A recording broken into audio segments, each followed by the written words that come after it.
Japan में एक छेन फ़कीर को कुछ मित्रों ने भोजन पर बुलाया था।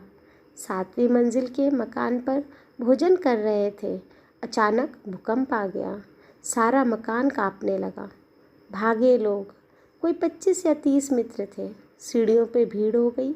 जो मेज़बान था वो भी भागा, लेकिन भीड़ के कारण अटक गया दरवाजे पर। तभी उसे ख्याल आया कि मेहमान का क्या हुआ। लौट कर देखा, वो छेन फ़कीर आँख बंद किए अपनी जगह पर बैठा है, जैसे कुछ हो ही नहीं रहा। मकान काँप रहा है। अब गिरा तब गिरा, लेकिन उस फ़कीर का उस शांत मुद्रा में बैठा होना कुछ ऐसा उसके मन को आकर्षित किया कि उसने कहा, अब जो कुछ उस फ़कीर का होगा वही मेरा होगा।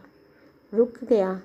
काँपता था, घबराता था, लेकिन रुक गया। भूकंप आ गया।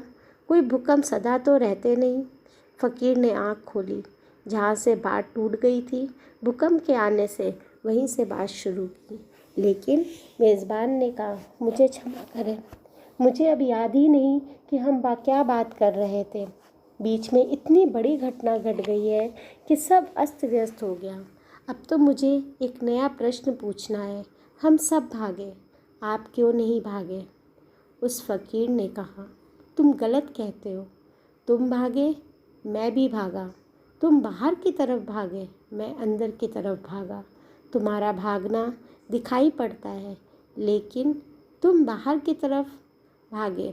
मेरा भागना दिखाई नहीं पड़ा तुम्हें, लेकिन अगर गौर से तुमने मेरा चेहरा देखा था तो तुम समझ गए होगे कि मैं भी भाग गया था।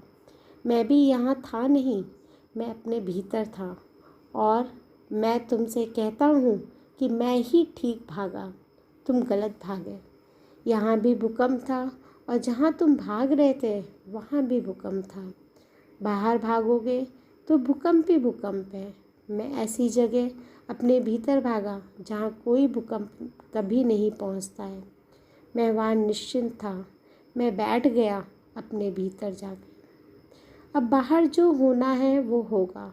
मैं अपने अमृत गृह में बैठ गया जहाँ मृत्यु घटती ही नहीं। मैं उस निष्कम दशा में पहुँच गया जहाँ भूकंपों की कोई बिसात नहीं।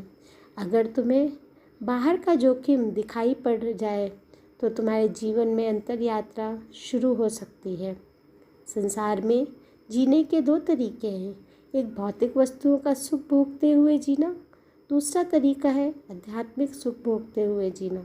जो व्यक्ति आँख, नाक, कान इत्यादि इंद्रियों से रूप, गंध, शब्द आदि विषयों का सुख लेता है, तो इसका अर्थ है कि वो भौतिक सुख भोग रहा है। जो व्यक्ति सेवा, परोपकार, यज्ञ, ईश्वर उपासना, स्वाध्याय, सत्संग, शास्त्रों का अध्ययन इत्यादि शुभ कर्म करके जीवन जीता है, उसे अंदर से ईश्वर सुख देता है। वो आध्यात्मिक सुख भोग रहा है।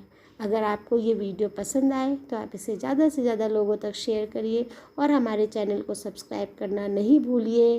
जल्दी से सब्सक्राइब करिए। और अगर आप कैसा वीडियो आगे देखना चाहते हैं तो हमें कमेंट बॉक्स में लिख कर ज़रूर बताएं। धन्यवाद।